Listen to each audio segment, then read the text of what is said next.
అక్రిడేషన్లు జర్నలిస్టులందరికీ అక్రిడేషన్లు desk journalist పట్ల వివక్ష జర్నలిస్టుల పట్ల వివక్ష డెస్క్ జర్నలిస్టుల పట్ల వివక్ష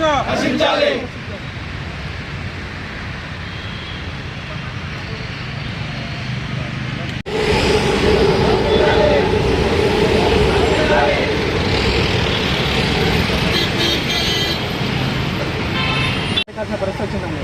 అయితే గతంలో అసెంబ్లీలో ముఖ్యమంత్రి రేవంత్ రెడ్డి కూడా మాట్లాడుతూ చెప్పారు, జర్నలిస్ట్ సంఘాలు గుర్తించండి, అసలు ఎవరు జర్నలిస్టులు ఎవరు కాదని మీరే గుర్తించారు అని చెప్పారు. అంటే ఆ జర్నలిస్టుల సంఖ్య తగ్గించే కుట్రకోణంలోనే ఏమైనా చేస్తున్నారు. ప్రస్తుతం జారీ అయినటువంటి యూపీటీ జీవో కానీ దాని సవరణ జీవో కానీ పరిశీలిస్తే జర్నలిస్టుల సంఖ్యలో కోత పెట్టడం, జర్నలిస్టులకు గుర్తింపును నిరాకరించడం అనేది స్పష్టంగా అర్థమవుతుంది. గతంలో జిల్లా డెస్కులకు ఒక్కొక్క డెస్క్కు 5 కార్డుల చొప్పున ఉండేది. ప్రస్తుతం ఒక ఎడిషన్ సెంటర్కు 4 కార్డులు మాత్రమే ఇస్తా అంటారు.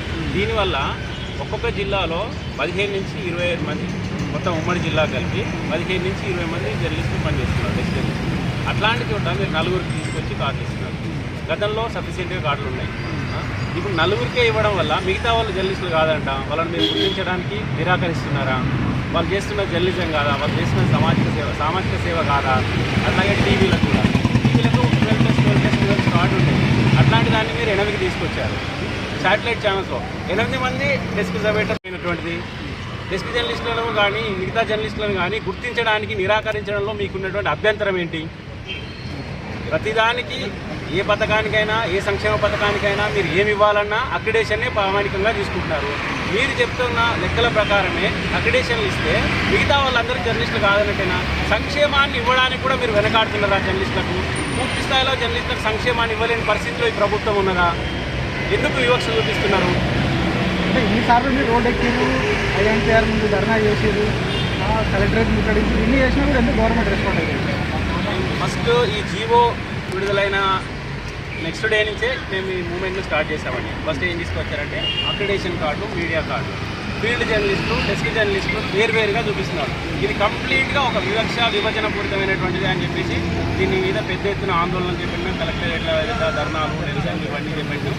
ఆ తర్వాత మంత్రి గారు మమ్మల్ని మీటింగ్ పిలిచారు, అన్ని జర్నలిస్ట్ సంఘాలను పిలిచి తీసుకున్నారు. ఆ సమయంలోనే అన్ని జర్నలిస్ట్ సంఘాలు కూడా చాలా అంశాలని ప్రస్తావించారు. చాలా అంశాలు జర్నలిస్టులకు జరుగుతున్నటువంటి నష్టం ఏంటి, అన్యాయం ఏంటి, వాళ్ళు ఎక్కడ ఏ రకంగా ఏమేమి కోల్పోతున్నారు, వాళ్ళకు ఇప్పుడు చేయాల్సింది ఏంటి అనే అంశాలు చాలా ప్రస్తావించారు. ఆ తర్వాత సవరణ జీవో ఇచ్చింది. ఆ సవరణ జీవోలో అక్రిడేషన్ కార్డు ఇస్తామని మెన్షన్ చేశారు మీడియా కార్డుల బదులు. అంటే ఈ చాలా అంశాలని మళ్ళీ అట్లాగే వస్తూ అదే జీవోను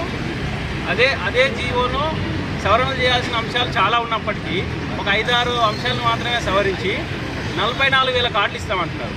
మీరు ఇప్పుడు 252 జీవోలో పెట్టిన నిబంధనల ప్రకారం అన్ని కార్డులు ఇచ్చే పరిస్థితే లేదు. మీరు నంబర్ చెప్తున్నారు కానీ ఆ కార్డులను తీసుకునేటువంటి పరిస్థితులు లేకుండా రూల్స్ అన్ని పెట్టి మేము ఇన్ని ఇస్తామని అంటున్నాం. అన్ని కార్డులు ఇవ్వడానికి కావాల్సినటువంటి నిబంధనలు మీరు సడలించిరా? లేదు. నిబంధనలన్నీ టైట్ చేసి మేము పెద్ద సంఖ్యలో కార్డులు ఇవ్వాలనుకుంటున్నాము అని చెప్పేసి అనడం ఇది పూర్తిగా అహేతుకమైనటువంటిది. ఇది ఎంత మాత్రం సరికాదు.